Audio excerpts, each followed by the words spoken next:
What's up, Buffalo Fanatics? Josh Allen here. Just wanted to say, go Bills. Oh, baby. What is up, Buffalo Fanatics? Z-Bot here with you, live on the Buffalo Fanatics YouTube channel on a victory Monday night. A victory that counts the same as the rest, but it doesn't feel the same as the rest. A victory Monday, nonetheless, here on the Smoke Break. So good to have you in, fresh off the Bills' narrow, might I say lucky victory on Sunday Night Football in Orchard Park over the G-Men. 14-9 in one of the worst football games you'll ever see. That was a nightmare. That was 60 minutes of pure, disgusting filth. And the Bills somehow come out on top of the pile of crap that was that game last night. Anybody who was a non-Bills, non-Giants fan, how you endured 60 minutes of that last night, I'll never know. Tip of the cap to you. You're like me. You'll watch even the worst of the worst, but holy hell. That was abysmal ball, and the Bills did their fair share of making it look as bad as it actually did. Victory nonetheless. Like I said, 4-2, second place in the AFC after the Miami Dolphins throttled the Carolina Panthers. And right there, once again, still at the top of the division. Another freaking ad, of course, that wants to talk over me. If it happens one more time, this computer is going off of the back porch. Holy hell. Can't even have a stat sheet up these days without somebody trying to sell me something. Every damn week. Good to have you in here on the Smoke Break, Buffalo Fanatics YouTube channel. 14-9 your score last night in a victory that felt about as much of a loss as a victory could feel like. Let me start off with the silver lining, I guess, the pros here, right? Let's just start there because at the end of the day, this was a victory. Last week, I thought I was going to be sitting here with you tonight with the Bills having a 4-2 record. I am sitting here with you tonight and the Bills have a 4-2 record. And you look across the league and there are teams that yesterday lost games they should not have lost. The San Francisco 49ers get their first loss of the year, missing a game-winning field goal as time expires. The Philadelphia Eagles turn the ball over every single possible opportunity they had. All they had to do was run the clock out at the end. Jalen Hurts throws a pick in a situation where why they were throwing, you'll never know. The Jets upset the Eagles. There's another one. You look around this AFC right now, and there has not been a consistent team to be found. Every single team is vulnerable. Every single team has had a terrible game, and the majority of the really good teams in the AFC have had numerous terrible games. The Bengals somehow escape the Seattle Seahawks yesterday, despite the fact that Seattle had the ball in the red zone 5 times, only got 1 touchdown in those 5 trips. These teams that are at the top of the conference have been playing some pretty horrendous football over the first month and a half here. And the Bills have done their fair share of that as well. But they are 4-2 nonetheless, with 2 winnable games coming up, very winnable games. They're nearly 10-point favorites on the road at Gillette this coming week against the New England Patriots. They'll be back at home under the lights against Baker Mayfield and the Tampa Bay Buccaneers. They'll be heavy favorites in that game as well. And if they win those 2 games, it'll put them at 6-2. That is the exact spot that they were in last year. And that will be their record heading into Cincinnati if, everything goes the way it should. Now, according to Vegas and according to where our heads were last night, the way things should have gone, it should have been over at halftime. Kyle Allen should have been in the game, not because Allen had to go to the concussion tent, but because the game is over in the 4th quarter and Kyle Allen comes in and hands the ball off to end the game. Last night was atrocious. And, I had said last week in that London game, I'm not one to make excuses. I absolutely hate the people after a loss who want to just chalk the L up to excuses and excuses alone. We saw plenty of that last week. However, I had felt that there had never been more available excuses to be had than there were last week. You had Travis Etienne himself tell Mike Florio that he felt that they were at a tremendous advantage being in London for an entire week. He said he could feel it in his body. It was no secret. The Jags were at an advantage last week. It's not the reason they won, an advantage nonetheless. And in this league, where every given Sunday, you have no idea what's going to happen, I'd much rather be on the side of the advantage than be at the disadvantage. So there were plenty of excuses to be had last week. And I had said, I don't know how much to put into this game because there are a variety of factors surrounding it that are not typically surrounding the majority of the games the Bills will play. I said, I don't know how much we can chalk up to this being jet lag, the turf, the Jags being over there for however long, whatever. So, fine, right? This is the game where you put all that to bed. You go out against the Giants, who, let's lay out what the Giants have been, okay, through the beginning of the season here. The Giants had held a lead this season for only 19 seconds. 19 seconds. Against the Buffalo Bills last night, they held the lead until the first play of the fourth quarter. These New York Giants had allowed at least 24 points to their opponent in every single game going into last night. The Buffalo Bills had 0 points on the scoreboard until the first play of the fourth quarter. It was as embarrassing of a W as you could possibly have. And the fact that we're sitting here tonight discussing a W is incredible to me. That is a game the Buffalo Bills have conditioned us to be prepared for a loss in every single time. Let's talk about that real quick. The game is finally seemingly in hand, which this game should have felt in hand from the coin toss. And it didn't feel in hand. It never felt in hand. But you could have argued you felt comfortable with the Bills winning when the Bills had the ball towards the end of the game with less than 2 minutes left, and all they had to do was get a first down to end it. First down run, couple yards. Second down run, almost no gain. Third down, anybody who wants to blame Ken Dorsey for drawing up that play, you got to get your head out of the gutter. A beautifully designed play. Josh Allen is a MVP caliber quarterback, an unquestionable top 5 player in this league. That ball has got to be thrown better in that situation. Dawson Knox is a highly paid tight end in this league. Despite the ball being poorly thrown, a professional tight end needs to catch a ball that is in his hands. Neither lived up to the task on that play. A bad throw and a non-catch. And you know, in that moment, the Bills are going to Bills this one up, aren't they? They're going to Bills this one out of the park, because we have seen time and time again the Billsian losses. Now, luckily for us, during the Josh Allen era, there have been less, but there have been some heartbreakers. You could argue that the ones during the Josh Allen era have been even more heartbreaking than some of the pre-Josh Allen era ones, i.e. 13 seconds. That was a quintessential Bills L baking in the oven yesterday. But you still think to yourself, all right, man, you know, T-Bass, who's been kicking the ball better than him through the beginning of the season here? If he makes this, I don't anticipate the New York Giants going the length of the field in a minute and a half, scoring a touchdown, and then getting the 2-point conversion in order to bring this game into overtime. The second you see that ball drifting wide right, and I preface wide right because you know exactly where the narrative was going to go this morning.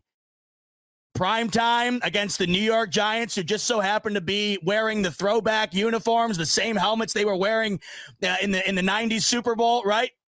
Wide right. And you're thinking to yourself, Bills are losing this game. Bills are losing this game. And you want to know what? They deserved to lose that game last night. The New York Giants outplayed the Buffalo Bills almost the entire game. You could argue really the entire game. You can't argue outcoached because both coaches last night were in a chess match of who could F it up the most. Brian Daboll took home the trophy last night. We'll talk more about that, of course, throughout the night here. Horrendous coaching job by Brian Daboll, and it's ultimately the reason, in my opinion, the New York Giants lost this game last night. But you're thinking to yourself, the Bills had all the opportunity in the world that final drive to just end the game. Just get the hell out of there. You played so bad, but you're going to win. get out of there. Instead, they missed that field goal. They missed that third down conversion opportunity. And the Tyrod Taylor-led New York Giants have the opportunity to go the length of the field and win this ball game. And you're watching it unfold, right? The prevent style defense that we see every team for some reason, every single time they're in this scenario, they run it every time. Dink and dunk. And you understand it, right? You can't allow the big play. But you're also playing a Giants team that just has nothing to show for it as far as the ability to nail you on a big play to win that ball game. They allow Tyrod Taylor to dink and dunk and dink and dunk all the way down into the red zone. Okay. So it's third down. Tyrod gets out of the pocket. He breaks through the line of scrimmage. He's on the run. Out of bounds. 2 seconds remaining on the clock. And this, to me right here, this is where, in my mind, I know something bad's going to happen. And sure enough, something bad, of course, happened. That was pass interference on Benford. I got a ton of people on Twitter trying to tell me that was a ticky-tack, iffy pass interference. He never turned around and his hands were all over the receiver. They call that every time, which makes the next play that much more confusing to me. But they call that every time. I mean, do you watch football? Do you not anticipate? Did you watch the Jaguars game a week ago? Did you not sit there and anticipate to see a yellow flag on the field after every single snap concluded? Because I sure as hell did. And I just knew it was going to happen. He never turned around. His hands were all over the receiver. And so then you're thinking, this is so classic. An untimed down on the 1 yard line where all they had to do a handful of plays earlier was just complete a wide open ball to Dawson Knox. And then you had another opportunity to just go up a touchdown. Could not do that. And what unfolds on this play, I don't know what to tell you. You can call it a break. Do I think it was a break? Yeah. I think that. Because, and I was just on the AFC East roundtable before this, and this is what I said. It benefited the Bills last night. It was, this is how unbelievable the officiating is in the NFL through the first year. And every time I tweet about it or say something about it, everybody just thinks you're bitching about the Bills and you're just whining and complaining. It's not just the Bills. Watch the entire league. Watch a different game that's not Buffalo. This is happening every week. It's happened in numerous Chiefs games. It's happened in numerous Bills games, the ones that we've all, of course, watched very closely. It happens every single week in the majority of these games. And you watched on back-to-back plays that a play that looked like pass interference was called, and the following snap looked exactly like pass interference, and it was not called. It makes no sense. The officiating currently in the NFL right now, as it stands, is some of the most inconsistent I've ever seen. They have got to find a way to nail it down. If I'm a Giants fan today, I'm sick to my stomach. Now, frankly, if I'm a Giants fan, I'm honestly, as I take a step back, I'm probably happy we lose that game. Hopefully management takes advantage of a top 10 draft pick the further up they go with these losses, and they are not showing any signs of being a team that's not going to probably be a top 5 draft pick coming up this next draft here. So, silver lining there, I suppose. But at the same time, no fans watching that hoping to lose. We all remember what it was like for the Bills for 20 some odd years of mediocrity. No matter how much you thought it would benefit the Bills to lose a certain game, you never sat there and wanted to lose because in the moment you just can't stomach it. And last night you could very much argue that the New York Giants were boned on that play. But I'll say this to Giants fans, and any logical Giants fan would reason with this. It never should have came down to that. The coaching from Brian Daboll before the half, allowing Tyrod, a backup quarterback at this point in his career, the ability to check out of a play with no timeouts and only 14 seconds remaining before the half is egregious. You were the coach of the year last year. You have your former team right where you want them. You can go up at bare minimum 2 scores. You can at bare minimum go up 9-0 here. At the most, you're on the 1 yard line. You can go up 13-0 against the Buffalo Bills. Instead, you go up 6-0 with nothing to show for that drive. Egregious. The New York Giants lost the game right there. So I understand wanting to bitch about the no call and stuff, but coming from somebody who never makes an excuse for the Bills, who tries to never find excuses anywhere surrounding any Bills game or frankly anywhere else because I just think it's a crock of shit. It's an easy way to accept a loss. That, to me, is where the game was lost. The Bills do not win that game last night if they throw the ball 3 times with 14 seconds left, because at the bare minimum, you're up 9-0, and that would have translated in that drive where they do not score a touchdown to be a drive in which they would have only needed a field goal to win that game. Brian Dable coached that game away last night. I understand wholeheartedly how Giants fans got to be feeling today. They got to be feeling hosed, and I get it. You'll rewatch that play, and I that is a play that is more often than not called on the field. But as we have seen time and time again in the NFL, when the game is tight and it's down to the last couple of plays, in this instance, the last play, the refs do not want to be the guy who ends up being the reason a game went a certain way. And you got to go into the mind of a ref here because they're humans too. The play before, he throws a flag, right? Is he really going to want to throw 2 in a row? I mean, you can think about it any way you want. You could also argue that Darren Waller was hands to the face on Teron Johnson on that play too. I don't know. Whatever. Because oh my God, the fact it came down to, I think fan bases of both teams today are thinking this. The fact that came down to that play is sickening. You think that today as a Giants fan, you certainly think that today as a Bills fan. I'm sure the excuse, I haven't looked at the chat yet. I'll get there in a second, see what your guys' thoughts are, but I'm sure the excuses that have been made, I haven't been on social media much today and I haven't been in the chat yet, but I'm sure some of the excuses being made are, Brian Dable knows this offense better than anybody. They were prepared, this, that, and the third. Guys, the Buffalo Bills were 16-point favorites in that game yesterday. They never had the lead until the fourth quarter. And by an eyelash cut in half, by, a pair of scissors, what the hell ever, that they win that game. I mean, that is inexcusable. I understand having stinkers throughout the season, but we are now 6 games in and the Bills have had 3 of them. They're lucky that they are not 3-3. I do not understand the current state of these Buffalo Bills. I have 3 weeks to show you proof that the Bills, when they decide to do whatever they decided to do from weeks 2 to 4, they are the best team in football. I also have proof in the Jets game, the Jaguars game, and this game yesterday to show you that when they are not doing what is expected of them, they are a mediocre to bad performing football team.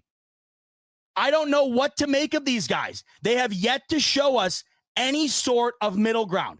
And if you go back and rewatch what I had said immediately after the Raiders game, I had said we now have a horrendous performance and an extraordinary performance. When are we going to get a medium? Because you can't expect the Bills to play the way they did from weeks 2 to 4. You can't expect them to play as bad as they did in week 1 and in week 5 and in week 6. And yet here we are. We have 6 games and half of them have been horrendous and half of them have been about as good as you could possibly have imagined. What are the Buffalo Bills heading into week 7? I don't know. I will say the silver lining in this, as I look around the rest of the AFC, I don't know what any of these teams are.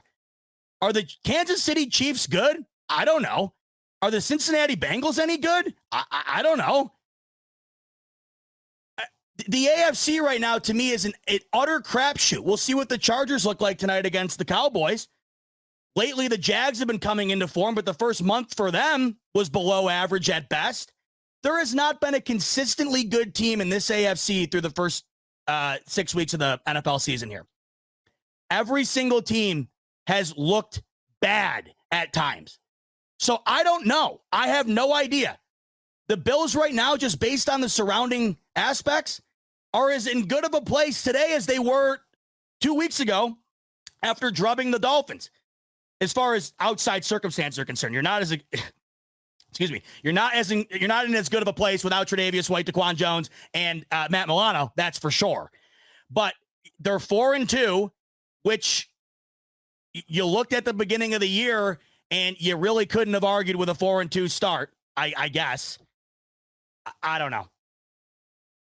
What I'm trying to get at is right now heading into a very winnable game, which now I don't even know what to say here, but you very much should destroy the Patriots. We'll see what happens. You very much should beat the Bucks. You're in the driver's seat to cruise to 6-2 right now. You're signing up for that at any given time. I look around the rest of the AFC right now, and I don't know what to make of the entire conference. I have no clue. But the Bills, I don't know what to make of it. I want to say they're not as bad as they were last night, but they've been that bad in 3 games. I want to say they're as good as they were against the Dolphins, Commanders, and Raiders, but they've only been that good in those 3 games. We haven't seen any sign of the ability to gravitate towards a middle ground. And you hope that that evolves as the season goes on. Because if this continues and you get into the playoffs, you can't rely on the Bills just destroying teams to go the distance.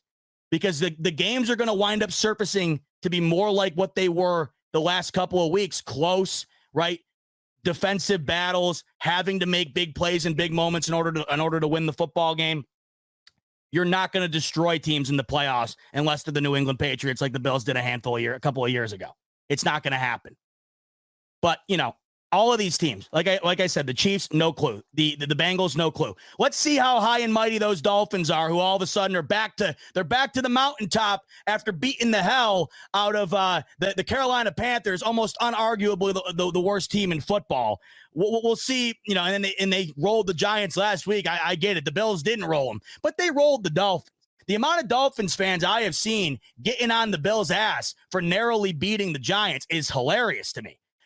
Because if the Bills are that bad, what the hell does that make you? You lost by 28 to them. So the logic really isn't clicking there. And I understand there isn't a whole lot of logic in that fan base. I do understand that. But we'll see what the Dolphins look like against the Philadelphia Eagles coming off a brutal loss. They'll be fired up. I'll be very interested to see how that one goes. Because do we know what the Miami Dolphins are? I don't think so. They beat some of the worst teams in the league, and when they had to play one of the better ones going into that game, they got their ass absolutely handed to them. So we'll see what happens against the reigning NFC champs this coming week. The overarching point here is, what is the AFC right now? What are any of these teams? They're almost all identical, and it's very, very confusing. I couldn't make a bet right now on anybody to go to the Super Bowl. I would not have an accurate guess for you. I have no clue. I guess the easy answer would just be the Chiefs have done this before and they're the most seasoned. They'll get over it. I don't know. That'd probably be the easiest guess. But there have been games from the Chiefs as of late where I don't know what I'm watching, but it certainly isn't vintage Kansas City Mahomes. It just is not. So let's get to some comments, and then we'll get really in depth into last night and all the ins and outs of what we saw last night. Let's see what you guys are talking about here in the chat. Let me know last night where you were going into that final drive for the Giants. Where was your confidence level? And did you feel like me, where you just felt like this was going to be a Billsian loss? Because that had vintage Bills lose on final play type outcome written all over it. Looking through here, can't get right. He says, F&A, a bipolar team, is a horribly realistic description of your team. Yeah, that is dead on. Bipolar would be exactly right. You have the absolute highs of highs, the absolute lows of lows, and I have not seen an absolute shred of a middle ground.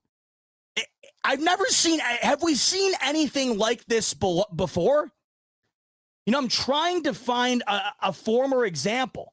Has a team ever looked this good in this bad at the same time? And this is the interesting part about last night, too. The easy argument would be, right, they do this against the Jags last week, who come back home and they beat the shit out of the Colts yesterday, which actually shocked me. Colts have been playing good ball. I thought the Jags come home, they might be a little sluggish. Not the case. They win that game by 17 points. So maybe the Jags are a lot better than given credit for through the first month. Maybe they're hitting stride.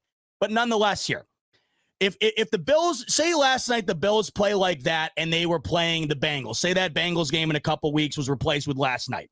So say the Bills lose that game the way they do to the Jags and then lose the game last night the way they played to the Bengals, right? The easy narrative would be the Bills cannot play well against good defenses and overall good teams. The Dolphins are a good team. They are not a good defense. They are not a good defense. They fell down 14-0 yesterday to the worst team in the NFL. They're not a good defense. I don't get the argument.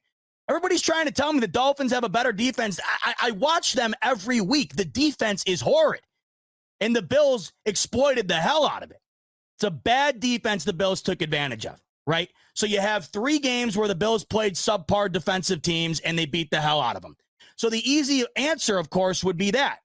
But last night, I have an example of a Bills team playing against one of the worst teams in football, a team that has not had a lead for a full minute this entire season, a team, like I said earlier, who at the bare minimum had been allowing 24 points a game. That's who these Bills did it against. So that, to me, is what's awfully confusing. It'd be easy to to give some sort of reasoning to that type of game last night if it was against one of the better teams and you're just looking at it and saying, man, the Bills are just they're not there this year. They're not playing well against good teams. That is a bad football team last night, a horrendous football team. And the Bills were on par with them the entire game and were lucky to walk out of there with a victory. So I don't know. There is no rhyme or reason to it. There's just no rhyme or reason to it. And, you go in this week, and this is a game, to me, you go in against New England, and it's going to be the same thing, in my opinion. New England lost 34-0 to the New Orleans Saints a week ago. They have been getting destroyed. This Patriots team is historically bad. If the Bills go in next week and beat this team by 3, I don't know. I don't know what to make of it. This is a game, to me, going into next week, you got to cover that spread. The Bills are nearly 10-point favorites. You have got to beat the Patriots by 10. You have got to show the ability of a bounce back. They did it. This is what's so odd to me. They did it. They laid that egg against the Jets in week 1, and they immediately came out the following week and strung together 3 consecutive dominant performances. So you would have anticipated, after a lackluster performance in Jacksonville, you are set up with a very similar opportunity, right? A home game in a game where you are a massive favorite against a much inferior team, and you get back on track. And it was not that. It was the complete opposite. So you have got to see some sort of rewriting of the ship this coming week, because everybody is beating up on the Patriots. If the Bills can't, then I don't know what to tell you.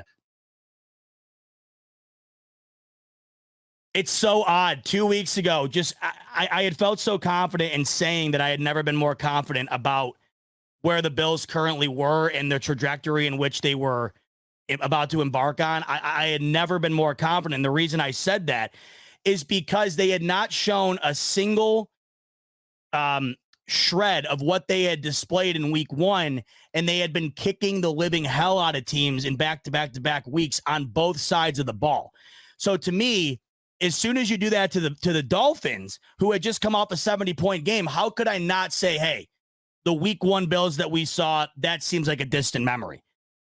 I mean, I got to tell you, we now have the exact same sample size on both sides of the coin. So we're right back to not knowing what this Bills team is. Heading into week 5, you had every right to say this Bills team is one of the best in the league. I got one example of a real shit performance. I got 3 consecutive examples of utter dominance. Now I got 3 on both sides. And I guess the Patriots game could be the tiebreaker. I don't know. But this team on the offense, to me, is really making absolutely no sense. I don't understand how a team that can score over 120 points in 3 weeks can all of a sudden just lose the entire ability to do almost anything. How you don't have a single point against the New York Giants going into the 4th quarter of that game it's unfathomable. Inexcusable. It is absolutely unbelievable. I don't know about you, but I had felt going into the 2nd quarter, after the 1st quarter had ended, I could not believe the Bills hadn't scored. there would be 2 more full quarters before they would score.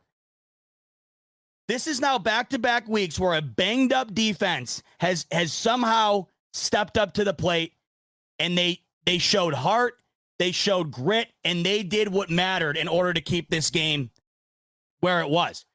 Last week, the Jags outplayed the hell out of the Bills on both sides. But when it came down to it, the Bills would make a huge play. 3 forced fumbles in Bills territory kept that game close. And every single time the Bills got the ball back, you were just waiting. You were just waiting for the Bills to finally step up and do their part on offense, and they never did. Finally found some sort of semblance with 5 minutes left in the game when it was far too late. Luckily for the Bills, it was almost identical last night, except they're playing a much worse team in the Giants, so you're able to win a game like that. That's the difference. I mean, if that game last night was against anybody that's not named the New York Giants, the Carolina Panthers, and I mean, maybe New England, I don't know, that might be it, though. That really might be it. If you're playing that game against 30 other franchises, you're losing it 10 out of 10 times, every single time. I mean, it's not often you lose the turnover battle, you get outgained, the time of possession is not in your favor, and you still win. And that's just a testament to how bad the Giants are. That's a testament to how bad I thought Brian Daboll coached that football game last night.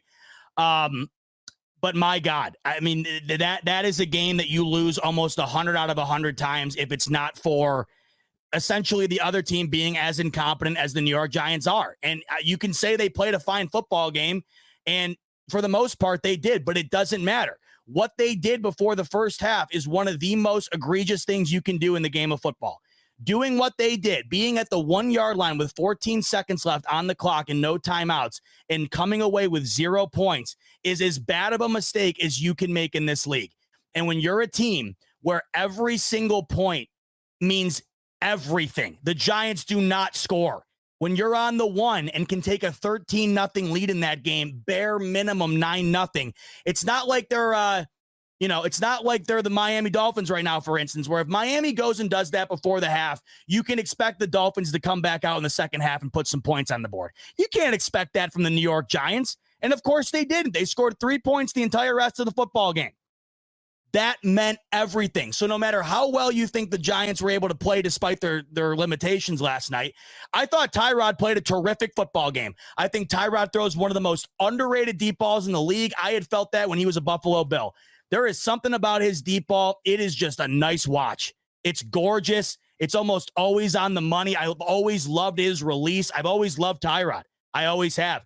And I thought last night, with an offensive line where a guy on Sunday Night Football's graphic said that he was starting on the Giants offensive line fresh off of his couch. I mean, folks, he wasn't kidding. That guy was working at Jimmy John's last week. The Seattle Seahawks sacked Daniel Jones 11 times in primetime last week, was it? Whatever the hell it was. This Giants offensive line to begin with is terrible. They were already banged up. They literally had a guy who was, I'm pretty sure, an Amazon delivery driver or whatever. He was working a 9 to 5 last week. You can go ahead and fill in whatever job that might be. There's 1,000 of them, whatever. I don't care. He was working one of them. He wasn't an NFL football player. And yet somehow they were able to withstand the Bills' D enough to not turn the ball over and really kind of play mistake-free football. I mean, I thought Tyrod, you got to remember, did they play extremely well? No, but this is the Giants we're talking about. There's a different level of expectation. And last night, they looked far better and far more cohesive than they ever did against the Seattle Seahawks, who were on their ass the entire night. I couldn't believe Daniel Jones walked out of that game alive. I seriously was starting to get sick to my stomach watching him. It was literally like that video, that Scott Sterling video, where he's playing volleyball there. I mean, you all know the video, I'm sure, where he's just getting murdered by the volleyball. That's what it felt like watching Daniel Jones against the Seahawks. And that didn't feel like that last night. They just can't score, and they can't get out of their own way. If that team was even 15% better last night, they win that game 100 out of 100 times.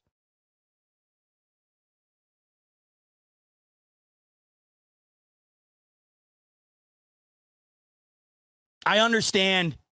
I mean, what do you want to be, folks? What do you want to be? Do you want to be the first or second round exit, or do you want to finally win one of these goddamn things? Where are you at? Because if you're on the ladder with me, then last night can't be acceptable to you. It can't. And there's no excuse for what last night was. There's none. You are playing not only one of the worst teams in the league, but they're banged up and they're down to a backup quarterback. And I will preface once again, because I still can't get over this. They had a guy on the offensive line last night who was watching the game like I was on my couch last week. And this is what kills me. I thought the defense, for the most part last night, what more do you want? I mean, honest to God, you allowed 9 points, 6 points for the majority of the game. I love everything about this defense, especially now where they're this banged up and they still just find a way. But let's be fair here. A defense that we've become accustomed to forcing turnovers, they forced 0 last night. And in a moment where it's like, all right, let's just finally end this game here. The Bills go and score, right? 7-6. And all of a sudden, Saquon Barkley, who hadn't done much of anything the entire night, all of a sudden they go almost 90 yards down the field. And the majority of the yards came on 2 plays. Folks, they ran the exact same halfback dive 5 times in a row. And they must have gained 70 yards on it. You can't allow that. I don't care. I love Saquon. You know me, big Penn State fan. Saquon is the best player I've ever seen in person at the collegiate level, ever.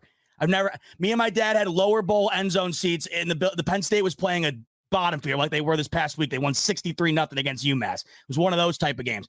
And Saquon returned a kick for a touchdown. I've never seen anything like it coming our way. The guy must have broke 7 tackles. It was like he had an orb over him and he couldn't be touched. It was incredible. The guy's a freak.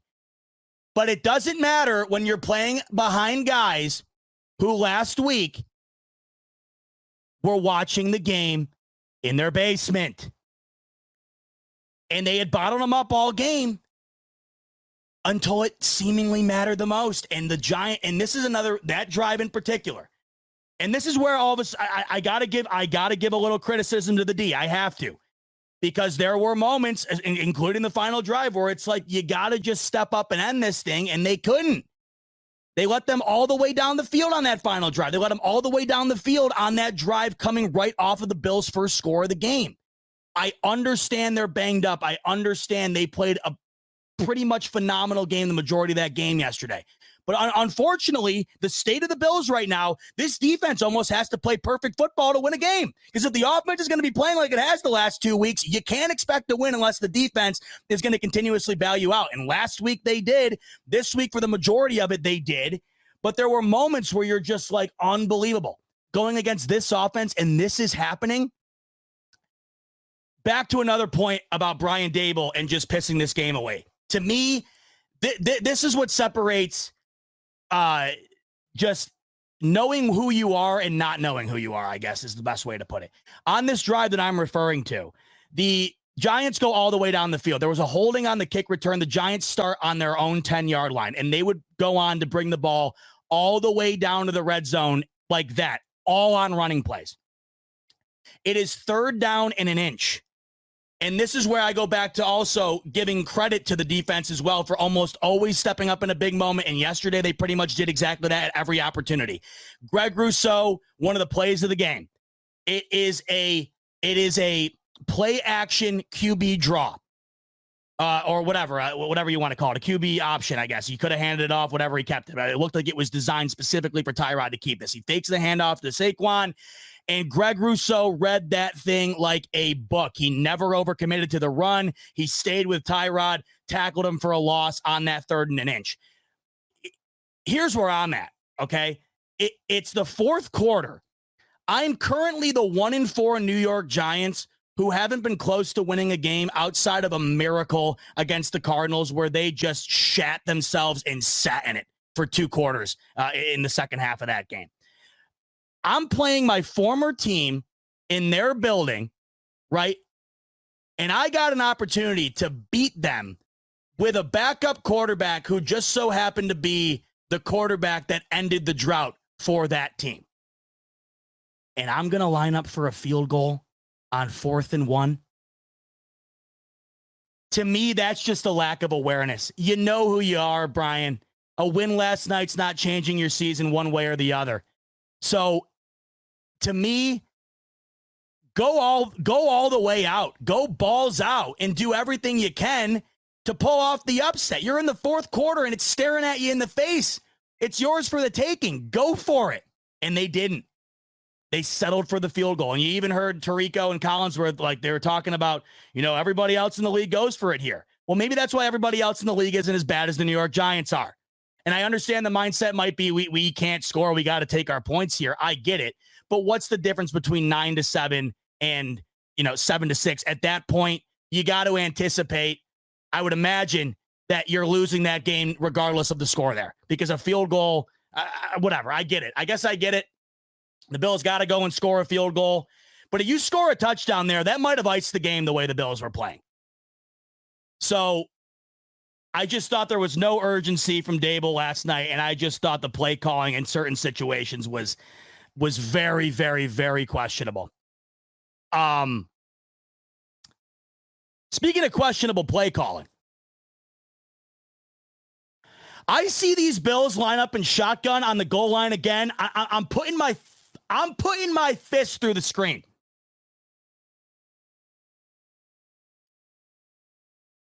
They line up in shotgun again and run the ball in a situation where a yard or less is needed. I'm done. Calling YouTube TV, cancel it, taking the TV off the wall, and I am using it like a bounce house. How can someone who, come on, I couldn't be an offensive coordinator in this league. I don't think I could. But even I know to not run the gun there. You got one of the most freakish human beings on the planet in Josh Allen. They don't breed 6'5", 250 quarterbacks on trees. The guy is a mutant. And you're telling me in a situation where I only need a yard or less, I'm not going to run his big ass through that line until I get the yard. And even when they scored, I texted my dad immediately on the Hardy touchdown, which was a beautiful play. I can't knock it. If you remember the Chiefs-Eagles Super Bowl, almost an identical play, except Hardy was lined up in the backfield with the Chiefs. The receiver was lined up on the line of scrimmage. But the play, the design is almost the exact same, where Hardy runs in as if he's going to be motioning to the other side of the line of scrimmage, but he immediately breaks that motion and goes back out.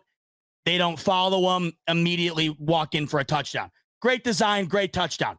It doesn't take away from the fact that I hated the call in that situation.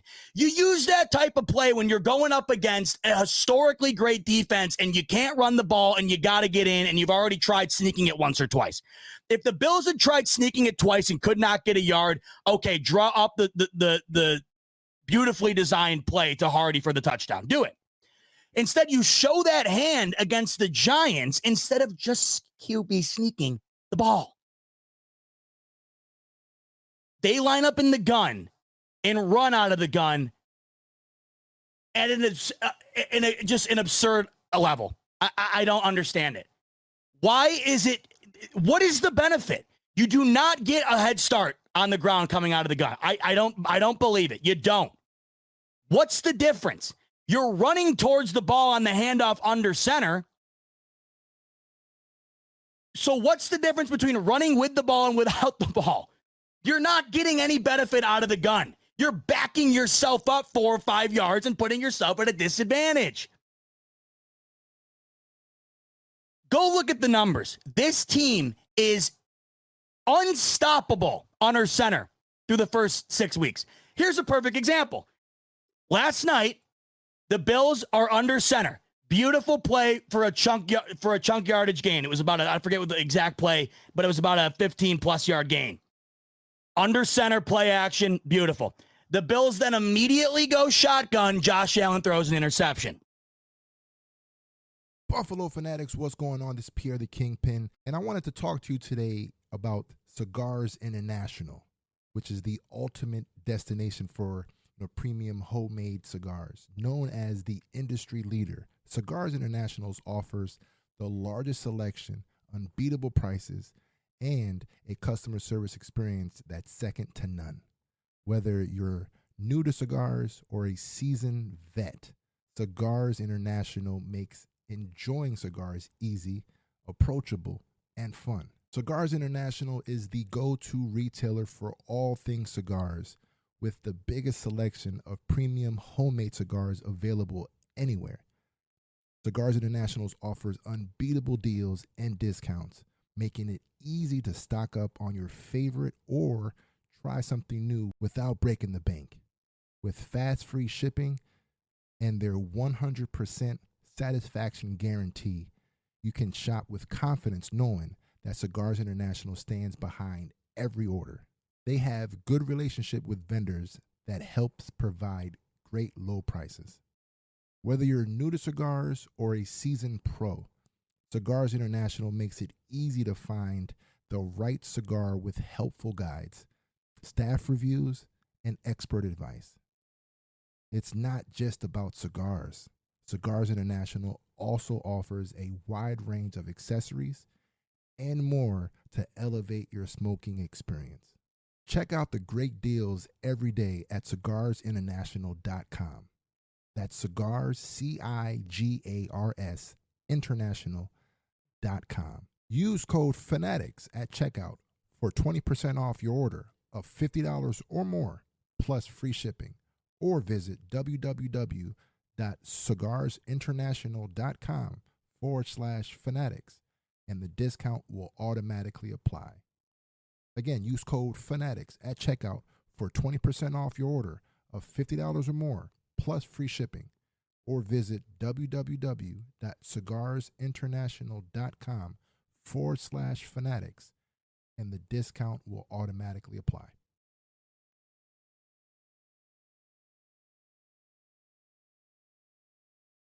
We have to talk about this stuff now.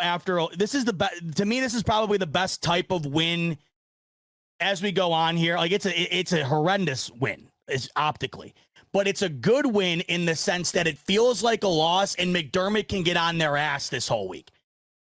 Because usually you're able to get on your guys after a bad loss, but in this situation, you played bad enough to lose, yet you still won. So you have the benefit of the W, but you can still grill these guys as hard as a loss would equate to, just because everybody in that locker room knows that they played absolutely horrendous last night. I didn't a couple of things with Dorsey last night, and I can't get too much on him. I don't think that he's been bad at all. I just think that there have been certain instances where I'm not entirely sure if it's on him or it's on Allen or what the deal is. But here's a couple of things that stood out to me. One in particular is that this team should never, ever, ever, ever, ever be running the ball out of shotgun in a short yardage situation with Josh Allen as the quarterback. I don't understand it. You had heard all offseason that these Buffalo Bills were going to be determined to lessen the amount of runs that Josh Allen was they were going to lessen the amount of runs that he had each game. Understood. We all agreed in here. Remember, we talked about this a lot. We all agreed that that has to happen. In order to protect the longevity of Josh Allen, he cannot be running the ball 12 plus times a game and be a human battering ram, throughout 17 games worth of football. He just can't do it. It's not going to be sustainable. So they've done that, right? But what they've done is too much. Instead of lessening it, they've eliminated it. It's almost like they're terrified of him running at all. And if you know these Buffalo Bills, if you know Josh Allen, you know one of the major factors that makes him one of the best quarterbacks on the planet is his ability to move and run the ball. I understand when it's the second quarter or the third quarter and you have the lead or whatever. No, you don't want to be running up a bunch of quarterback options. I completely get it. But when the game is not in hand and when it's on the line and I need a yard or I need a score, why would I not utilize one of the biggest assets that I have on my football team, a guy who can run the ball as good as anybody we've ever seen at the quarterback position? They have eliminated the running. I don't want to see Josh have 7-8 runs a game. I don't. I want to see him have 2 or 3, and I want to see him in real crucial instances. And last night, to me, when you get down to that one there, I'm just thinking, sneak. And they line up in the gun. So that's one thing that stands out to me. The other is it's not even just the shotgun on the goal line. Frankly, it's almost the shotgun in its entirety. This team can't run the ball very well out of shotgun consistently, and they also can't really throw the ball very well out of shotgun consistently. Josh Allen under center this year in the play action has been the best quarterback in the NFL by a country mile. What they're doing under center on the play action is disgusting. They are incinerating teams, yet they're not sticking with it. If it isn't broke, don't fix it. Last night, they couldn't stop the ball. They couldn't stop the run game under center, and they couldn't stop the play action. Yet, all of a sudden, out of nowhere, they would just have Allen back in the gun.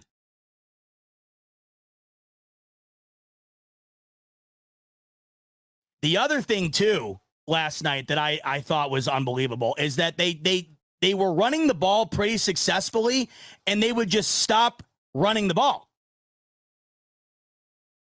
They would just stop running the ball in general. They were running the ball with pretty relative success to kick that game off, and they just went away from it. Finally, they got back to it a little bit in the second half, and that resulted in 2 very methodical, sustained drives in which they scored on. I mean, that first touchdown drive they had, what was it, 18, 19 plays? And they were utilizing the run game very well within that. But early on, it was not that. It wasn't. Now, let's talk about the pass game and where I don't know, and this is what I'm talking about with Dorsey.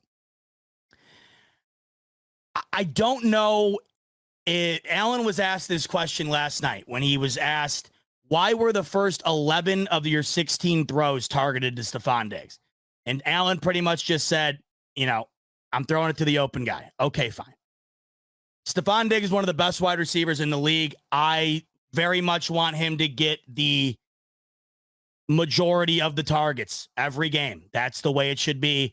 The offense is built to have him be the first read. Of course it is. He is an unbelievable wide receiver, one of the best in the entire league. And yet again, goes off for another 100-yard performance. I'm pretty sure he's had 100 yards in 5 of the 6 games thus far. He's on fire. But what's concerning to me is the lack of creativity, the lack of an ability to draw up anything for anybody else. I'm fine with Diggs taking over and dominating, but what you're noticing here is last night in a game where you just are stagnant on offense, nothing's clicking, nothing's going your way. You can't get anywhere near the red zone. You can't obviously put up any points. It's not going well. How in the hell does every single receiver combined not even come close to the exact amount of catches that Stephon Diggs had himself? Davis had 3, Knox had 3, 3 other receivers had 1. That totals up to 9. Stephon Diggs had 10 catches. The entire rest of the Buffalo Bills team had 9. You'll also notice, if you look at their receiving numbers, there was not a single reception last night by a running back. Not a single one. So that tells me one of 2 things, and I'm not entirely sure what it is. 1, Josh Allen's just looking for Diggs no matter what. Screw it, we're going to Diggs. Or 2, this offense is currently schemed up to where it is going to Diggs and that's it. There's nothing else in the playbook designed for anybody else. And that might be the reason why Dawson Knox is off to one of the worst starts of his young career. That might be why, despite not playing last night, going into yesterday, Dalton Kincaid has been nowhere to be found as far as getting him involved. I think he's been a tremendous asset in opening up the offense, despite not putting up numbers. But you didn't draft him to just open things up. You drafted him to get involved. And you got a guy like Sam Laporta in Detroit going nuclear, and Dalton Kincaid barely gets 2-3 targets a game at all. Gabe Davis, the fumble yesterday was just awful. But I have liked what I've seen from him when he gets a chance. The odd thing is, outside of last week where he had just as many catches almost, or I think he might have had as many as Diggs last week, they are not really scheming up much of anything for him other than touchdown plays. It doesn't seem like he's getting any of those over-the-middle throws, those easy throws. If he is, it's far less than Diggs. And then in a game like last night where I got a guy like James Cook, who's just as much of an asset in the passing game as the running game, to not even throw him the ball once, I don't understand it. It's not like they were picking apart this secondary all game. Why are we not dunking it down to Cook and trying to get something established here? Because they had nothing established for 3 full quarters of football. So I'm not entirely sure. What we saw in the 3 games where this Bills offense dominated was, I think almost every one of those games, there was at least 10 different guys who caught a ball. The target share was well diversified, with Diggs still leading the way, obviously. And they were running the ball efficiently. Now, last night they were running the ball well. They just didn't stick with it. And Diggs was almost the entirety of the offense and the entirety of the scheme. And like I said, I have no problem. I've said this how many times this year. I love the Stephon Diggs show. It's my favorite show. But sometimes I like to be able to browse the channels a bit. And I get it. 10 catches, 100 yards. You're taking that every week. I love it. But it just felt like that was all they had. It felt like there was nothing else. I'd be fine with those numbers if they were also scheming something up for Cook in the short game a couple of times, scheming up, a couple of in routes for Davis, get his confidence up, something to get Dawson Knox involved in this offense. I mean, I understand. Maybe it's just the Knox thing. I don't know. I get it. He had 6 targets, 3 catches. His numbers so far are abysmal. And I think, some of it's on him, certainly. Some of it's on Allen, and some of it's on Dorsey. I think it's a 3-way street there. But it's got to be better. It's just got to be better. This is 2 weeks in a row of real stagnant, slow-paced, stuck in quicksand type football. And you cannot continuously keep trying to rely on an offense to get its head out of its ass late in the game in order to win. 2 straight weeks where this team doesn't find any semblance at all on offense until late in the game. And they were just lucky last night that it wasn't against a team good enough to take advantage of that. So you're playing New England this week, and it's the exact same scenario again, where you're playing maybe the worst quarterback in football right now. You're playing maybe the worst offense in football right now, a horrendously banged up defense that can't stop really anybody. The Patriots are horrendous. So are you going to go out once again and stoop down to that level? And are you going to put together a 3rd consecutive stagnant performance? Or are you going to finally go back to what we saw in weeks 2 through 4, and get that momentum going into bigger games? Cincinnati right around the corner, Kansas City right around the corner, Philly, right? I mean, those are huge games. You got 2. You're not going to have a whole lot of these get right games left. You already lost one of them. You should have lost 2 of them. Both New York teams in get right moments should have beaten you. One of them did. Although, hey, credit to the Jets. Should have beat the Chiefs, beat the Bills, beat the Eagles. That defense is off the charts. I don't know. Nuts. But, you just see what this team is capable of. And then for them to go out and do that in that scenario is what's the most disheartening.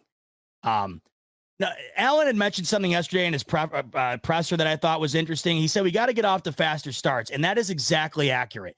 If you look at the 3 victories that they strung together in succession there, where they were just blowing teams out, the common thread was that they were off to the races right out of the gate. And what were they doing in order to do that? They were taking what was given to them, dinking and dunking it down the field and moving it methodically, not making any mistakes, also running the ball. It feels like they've gotten away away from it a little bit. They've gotten away from what they were doing really well. And, last week you had a bucket full of excuses that you could have used. I get it. Yesterday, you didn't have any at all. You had no excuses to rely on last night. And they are very, very fortunate sitting here today to be a 4-2 football team. Jay Mays, live from Florida. Big Giants fan last night. I think he might be a bit happy with the loss last night. He probably wants Caleb Williams. Josh is saying, classic Bills year, make the playoffs just to lose. I can't argue against it right now.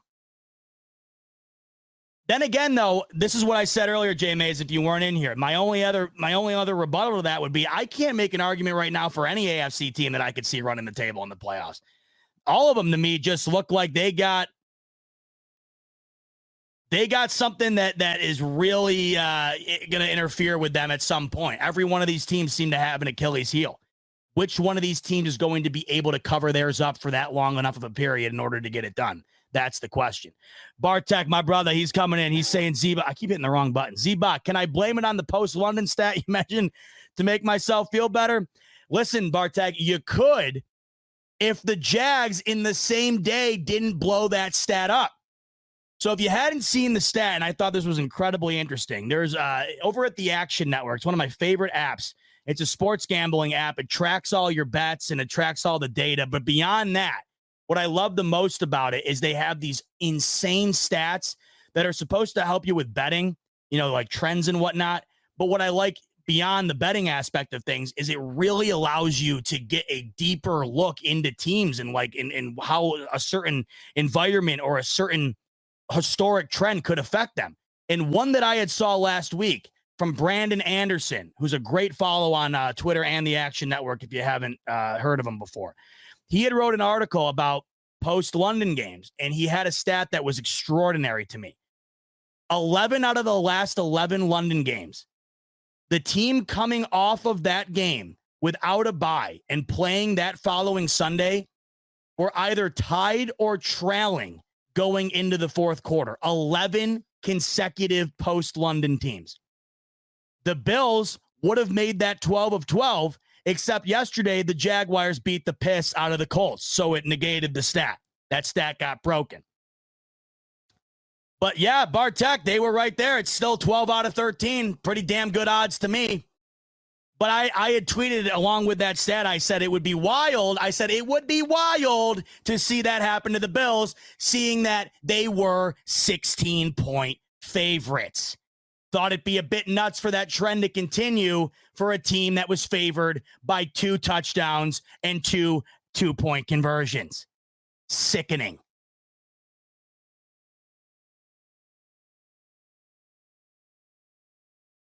GP saying, fire the chaplain. What am I missing here? What's the chaplain? Somebody want to fill me in on what the chaplain is? Because whoever it is, GP's thinking we got to let him loose. So what do we take away from last night? I don't know if we take away anything. The only thing I'm willing to take away from it right now is a win. You take away a win. Jack, you got the workaround on the stat. I like where your head's at. Beautifully done. Up, Chargers, fumble! The Cowboys fumble! Oh, listen, I know we shouldn't be rooting for the Chargers, but I'm never going to turn down an opportunity to root against the Cowboys. Come on. You can't root against the Chargers in their powdered blues. Unless they're playing the Bills, I got to root for the Chargers. I'm sorry. I love Justin Herbert. Anyway, beautifully done, Jack. So the stat is now 12 out of 12 teams who only were in London for 1 week have still gone into the following week with a tie game or trailing at the fourth quarter. Oh, Pollard was down, no fumble. But hey, shout out to my best buddy, Jay Mays, who's a big Giants fan. He was in the stands last week for that Dolphins drubbing, but he did get to see a Giants pick 6 on Tua turn the ball over, which made him and his girlfriend's day, and I was very happy for him for that. But Jay Mays was a real good sport last night. And you know what? I mean, we weren't talking crap because you want to know why. we were texting back and forth last night, and we were just like, is this not the worst thing you've ever seen on both sides? And I truly felt that way. That was some of the worst football that you'll ever watch. It was just so bad. The flags, the poor coaching, the inability to score, the lack of an ability to take advantage of any opportunity given to you, even the miss, everything down to Bass. I mean, when's the last time Bass has had a bad day ever? I mean, that's how bad it was. It was just so bad. It was unwatchable. And unfortunately, last week against the Jags felt the same way. It just felt like it was unwatchable ball, and how anybody could watch that game that isn't a fan of the two teams, I don't know. Silas is coming in with a point that I think a lot of people have right now. I am not there. Silas is saying Ken Dorsey is a fraud. He should be replaced. Silas, if you don't mind, as I talk about this a bit here, let me know in the comments your reasoning behind it. I get it to a degree. There's moments where you're going to be like, hey, come on, Ken. And last night, there's a few. Like I mentioned, shotgun on the goal line, inexcusable. Not designing anything for anybody other than Diggs, it seems. I don't know, right? It doesn't make sense to me. Not sticking with the run game, I don't know. But I also had 3 consecutive games in a row where I saw Dorsey scheme up the right opportunities for Josh Allen to take advantage of. And guess what? They took advantage of it. Last night, there seemed to be moments where they did not take advantage. The first or second drive, was it when Davis fumbled? The Bills seemed to have a rhythm to it, and then they fumbled.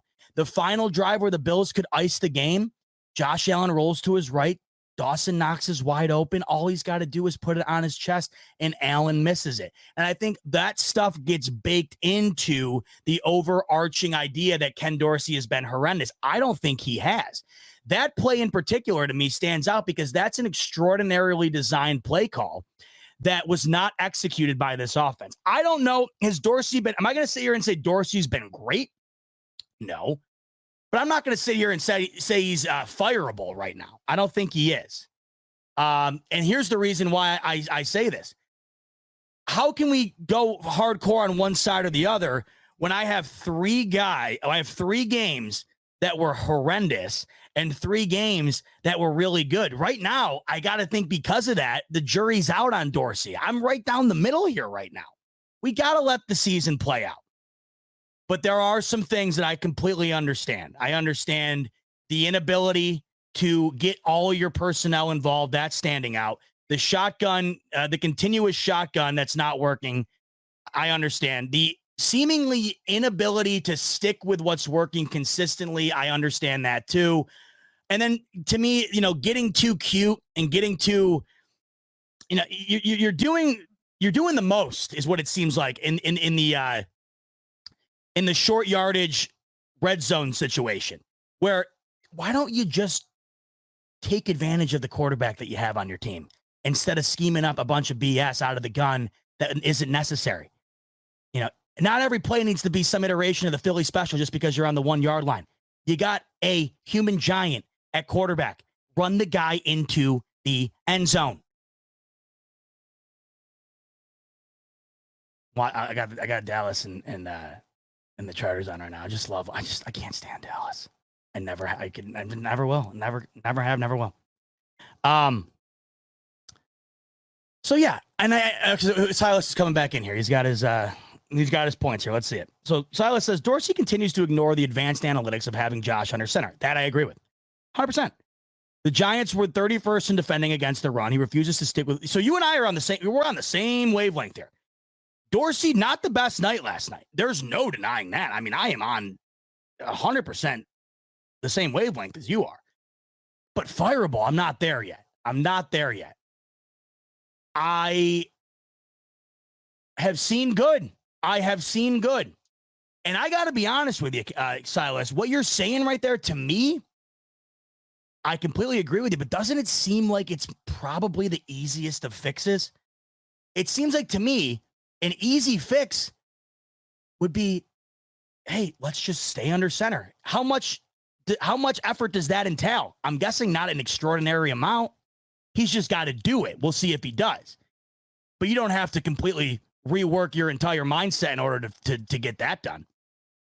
And then the other thing, same exact idea, not sticking with the run. 100% agree with you. Can we see if he can just say, hey, let's stick to it? Now, if this continues to happen over and over and over again, then we start talking about making a switch. But to me, these are easy adjustments. Is he going to make it easy on himself? Time will tell. I think we got a few examples of really good coaching at times. We got some examples of some real iffy stuff as well.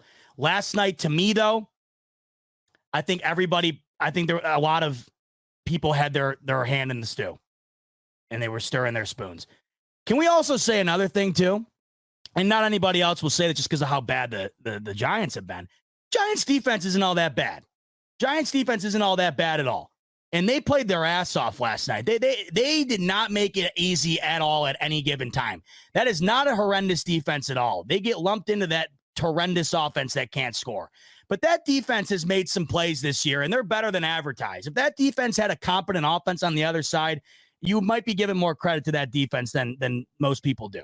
It's not that bad at all. And they really played a hell of a game last night, I thought. And you got to give credit to them in that department.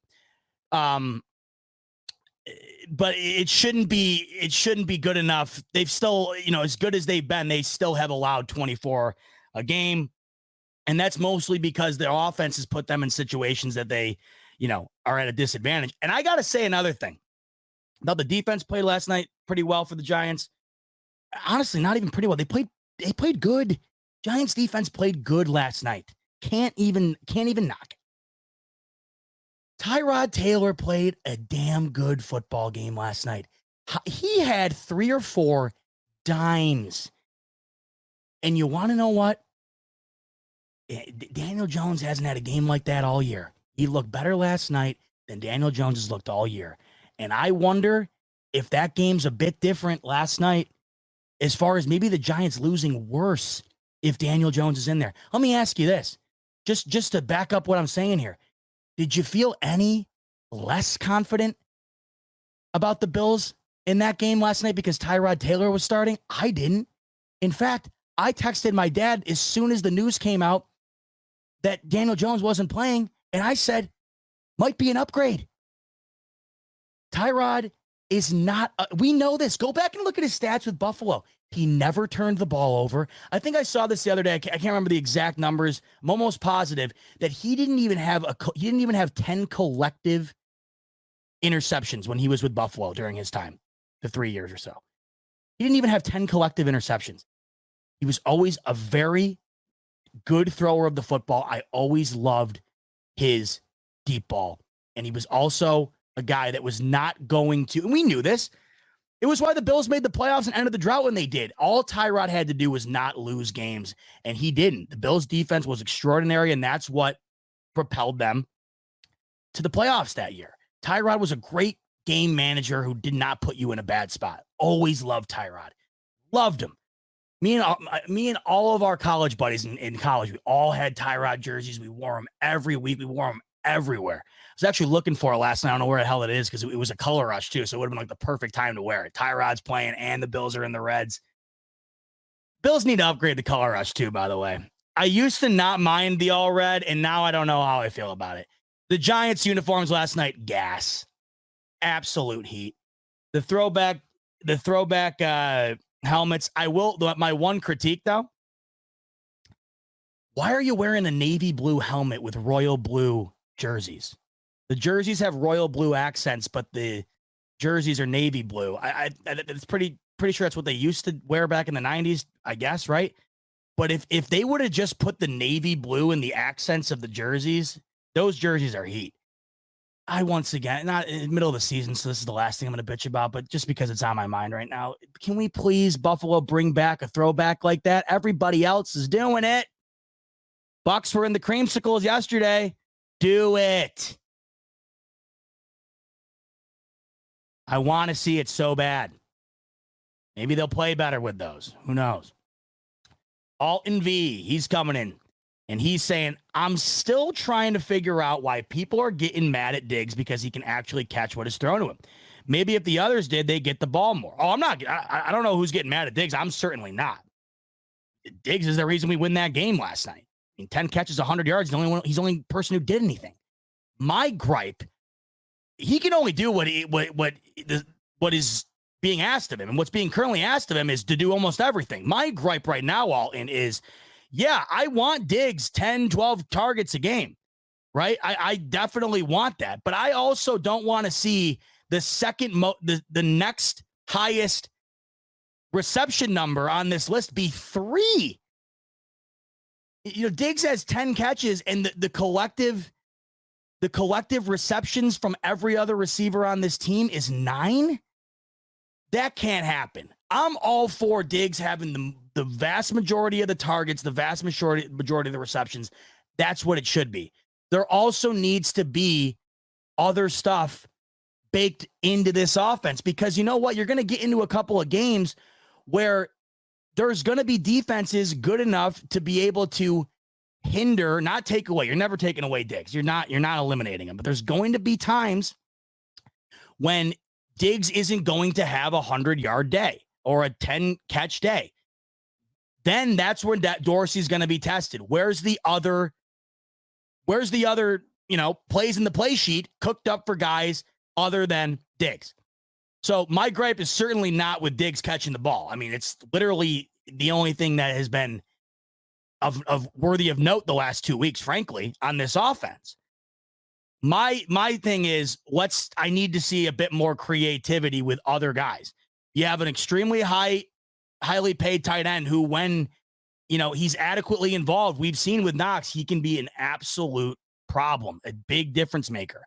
You draft what many perceive to be the best pass catcher in the entire draft, this past draft, in Dalton Kincaid. They're not utilizing him at all. And the best example I can give you, last night he didn't play due to injury, and was there a difference in what you noticed between him not being out there and what you noticed with him being out there as far as hearing his name? I mean, no. I think there was probably a difference in the way things were schemed up. I do think he opens the field up more when he's out there, certainly. But he's got to be used more than just a guy who's able to get everybody else open. He needs to be a focal point. I cannot go another game without seeing at least one catch from James Cook. They have got to be able to utilize their running back in the fashion in which running backs are their most impactful in 2023. Running backs have to be as much of a part of your passing offense as they are in the run game. And did not have a single catch last night from a running back, to me, is disheartening, because they've been doing a pretty decent job of it. And Cook has showed you he can be a major factor in the pass game. To not have a single reception is very unfortunate to me. So that's what I'm getting at, Alton. But I understand completely what you're saying, and I think you're dead on. Jack Balthasar, he's coming in. Dorsey effed it up. Nobody's talking about it. Should have had 3 field goals last night, 2 missed, and the punt now the punt, that's a good point. And it was awfully confusing to me. And I'm glad you're bringing this up here, because I wanted to talk about this as well. Jack would go on to say as well, a few more yards on each drive equals 9 points. I completely agree. Now, the one thing that you brought up there that I thought was really interesting, they do punt from their 37, very non-Bills-like with the Josh Allen offense that we've become accustomed to. That's not very it's not very Bills-like to not even attempt a field goal from the 37, much less punt the ball away. It just doesn't seem like that's in their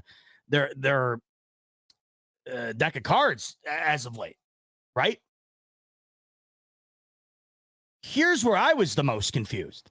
Why do you, in the beginning of the game, punt the ball from your 37, but at the end of the game, you kick the field goal from your 37, with Bass already having a miss from similar distance that same game? I know hindsight's 2020, and if Bass makes that kick, you're never talking about this. But you have an example of Dak Prescott putting on the wheels. You have an example early in the game of a Bills team who punted in that exact scenario. And I'm thinking to myself in the moment, wouldn't you rather the Giants go the length of the field to score a touchdown in that situation than start with the ball at the 50? Because a miss is exactly what that would allow them to do, and that is exactly what happened. So I'm glad you bring that up, because that, to me, I don't know whose call that is in that moment. I don't know if that's a McDermott call, if that's a Dorsey call. I doubt Dorsey has the final say in what they do on fourth down. I'm anticipating, or I'm assuming rather, that that's got to be a McDermott call. And I don't know what the mindset was. I get it. You make that field goal, and the game's almost over at that point. But I think I trust my defense, who had allowed up 9 points up until that moment, to stop the Giants in a minute and a half, having to go the full length of the field in order to win that game. And you had already punted in that exact scenario earlier. Why not do it again? Adventures with Smiles is saying, real issue is Josh Allen put hot sauce in Pepsi. Yeah, I don't know what that was. I haven't seen much of that lately. Last week, 2 weeks ago, that was all I was seeing. I don't know what was going on with that. I'm not doing that. I'm a Diet Coke guy anyways. But that's a little much for me. That's a little too much for me. I couldn't believe Bass, though, usually, even no matter how bad the Bills are playing or whatever, Bass is almost always the silver lining. Like, he's always good. Stunned that he missed 2 last night. I mean, I get it. 52 plus on both of them. But 52 is like the new 40 in the NFL. Missing 2 was real tough from Bass last night. I mean, he's been on fire. That was a real upsetting result from last night, watching him miss 2. I got a feeling he'll get back on track. He's been great, but that was unfortunate. I got to tell you guys, I still can't believe the Bills won that game. I was fully ready to come on here and have the rant of a lifetime. I mean, we would have done gangbuster numbers on here. I know it. But at what cost? You know what I mean? That's what I always say. Everybody loves coming in here and watching me basically give myself a heart attack after a loss. That's what you would have gotten. You got a little bit of it tonight because it was basically a loss optically. But I was ready. But they won it. As soon as the field goal was missed, as soon as the Knox drop happened, then I'm almost certain the Bills are missing the kick, because that's just the way it goes. It's like a domino effect. It always seems to go that way. And then they miss the kick. And then the next domino to me is they're losing this game. So the domino goes down. The next domino would be, them getting in a position to win it. They're in the red zone. The next domino would be, there it is, the fourth down pass interference. They're on the 1 yard line. The next domino, of course, is the Bills lose this game. And the fact that domino never fell, to me, sitting here today with that domino still sitting upright, I'm stunned. And guys, I don't think we'll ever know the difference that game's going to make. Well, we will know, I guess, at the end of the year. But I can tell you right now, I would imagine it's going to be awfully impactful. The difference between 3-3 and 4-2 feels seismic to me. Seismic, especially let's go and take a look at the AFC standings right now. I mean, guys, I don't know if it clicked to you last night, but it certainly clicked to me. Had the Bills have allowed, say Dable actually relied on his best offensive player last night and gave Barkley the chance to win that game, which is probably what I would have done. Granted, I went back and watched the highlights. It did seem like if they ran, the Bills were going to blow it up. But I got to think in that scenario, I probably want to give it to my best player. I don't know. You're in a tough spot. The Giants just don't have a whole lot on offense. I get it, but whatever. Where my mind was last night, I was thinking this pass gets completed and the Bills are tied with the Jets in the division and the conference overall. That would have been our reality today. So that's why, even though I'm obviously upset with where we're currently at, I can't be as upset as I would have been, because holy hell, even the thought of that has me ready to lose my lunch. That's sickening. But anyway, so what I'm getting at here, I mean, that's the difference between 3-3 and 4-2 today. The Bills would have been tied with the Jets for third place in the AFC East. And if you look at it, I mean, the Bills right now are a game behind first place with just the Dolphins and the Chiefs, in which they own the tiebreaker over the Dolphins and have the potential to own the tiebreaker over the Chiefs as well when they see them in about a month or so, or 2 months, whatever it is. But they're tied with the Ravens, right? I mean, there's so many other teams that are either 3-2 or 3-3 that you really fall down into the bin of mediocrity almost. You're just in the wasteland of not having an idea what the hell is going to happen. It's like you're completely in limbo. You have no ability to control your own destiny for the most part if the other teams continue to do what they're doing. Now, 4-2, as bad as it was, you still play the Dolphins again and you still play the Chiefs. So you really, for the most part, control your own destiny. The Jags, of course, they're 4-2, so they legitimately control their own destiny, I suppose. Either way, we're still too early to talk about that. But what I'm getting at is the difference between 4-2 and 3-3 is seismic. And I think we are going to look back on this come January and understand that it was a very impactful win, even though it was a horrendously looking win nonetheless. So here we are, right? It's week 6, coming to a close here with the Cowboys and the Chargers, and we're on to week 7. This is the last 1 p.m. game until after Thanksgiving. Just wild. We were talking about this a couple of weeks ago, and it is here. The Bills-Patriots game in Foxborough. This is the last 1 o'clock game in just about 2 months, I think. So the Bills will play 1 o'clock this coming week against the Pats, and then it's Thursday night football. It's Monday night football. Actually, this doesn't say the nights. I can't remember exactly what broadcast is. Either way, it's 8:15, 8:20, 8:15, 4:25, 4:25, 4:25, 4:25, 8. I keep doing this. I keep saying till after Thanksgiving. I did this a couple weeks ago and I had to correct myself. I got to do it again. It's not till after Thanksgiving. It's until New Year's. New Year's Eve is the next time the Bills play a 1 o'clock game. And to even further the point of how long that is away from now, it's the next time they play the Patriots. Their only 2 remaining 1 o'clock games are both against the Patriots. So 1 o'clock here, and then 1, 2, 3, 4, 5, 6, 7, 8 consecutive mid-afternoon or primetime games. They are about to embark on a 3-game stretch that are every single one of these games is primetime. And 2 of the 3, at least, you would think are auto W's. Now, after last night, I'm not saying they are, but the Vegas point spread will tell you the Bills should win handily. So I got it. Do I have it right here on one's what? I don't. Whatever. They're primetime games. I know one of them's the Bucks is Thursday night. Almost positive the Bengals is Monday night, and then the Broncos is Sunday night. I'm pretty sure that's how it goes. But they're home against the Bucks. They will be probably anywhere between an 8 to 10 point favorite, I would imagine, in that game. They're on the road against the Bengals. Depending on how the next 2 weeks go, I would imagine the Bills might be about a 2 to 3 point favorite, depending on what the Bills do the next couple of weeks, depending on what the Bengals do the next couple of weeks.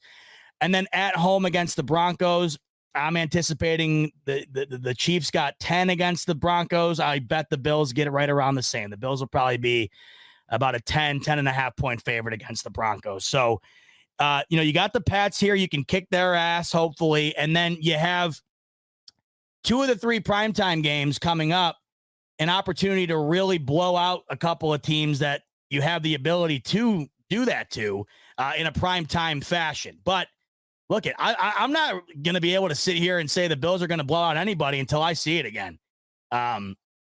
These last 2 weeks have left a real sour taste in my mouth. Hopefully they can shove some mouthwash down my throat this coming week against the Pats, who everybody seems to be having their best day against this season. So 1 p.m. this weekend, Sunday afternoon against the Pats, and then, like I said, 1, 2, 3, 4, 5, 6, 7, 8 consecutive 4:25 or later games. That's nuts. That is unprecedented. That is going to be unlike anything we've ever seen, ever, as Bills fans. We're going to finally understand what it's like to be a Cowboys fan over the next 2 months, because they don't ever play at 1. So this is what it's going to feel like. Weird. But Bills currently 9.5 point favorites on the road against New England, and this is the opportunity to get it in gear. Come on, right? This is the week. The Pats can't do anything against anybody. Even against a backup quarterback with the Raiders yesterday, they still couldn't get it done. Still couldn't find a way. This team has 1 win on the year I still can't even believe that based on how things have gone. I still can't believe they've even won that game. They have 1 win on the year over the New York Jets by 5 points. This Patriots team has just been horrendous.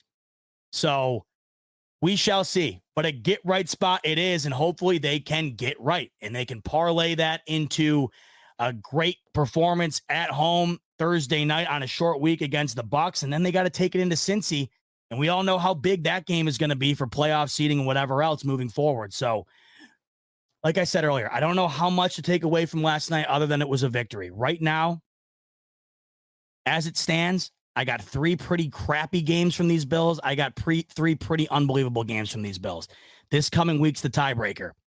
Let's see if they can push it in the direction that we hope that they can. That's going to do it for tonight. Hour and a half almost on the dot in the books. And hey, a win's a win. Last night sucked, but we got to talk about a W nonetheless tonight, folks. 4-2 is a lot better than 3-3. I'm glad we got to sit here tonight, 2 games above 500 as opposed to sitting here at 500. Not good. Correct it next week. That's all I can hope for. Same time, same place next week. Monday night smoke break. We'll recap Patriots and Bills, and hopefully we have much more exciting things to talk about than what we saw last night. But in the meantime, enjoy the rest of your week. And as always, folks, go Bills. Oh, break.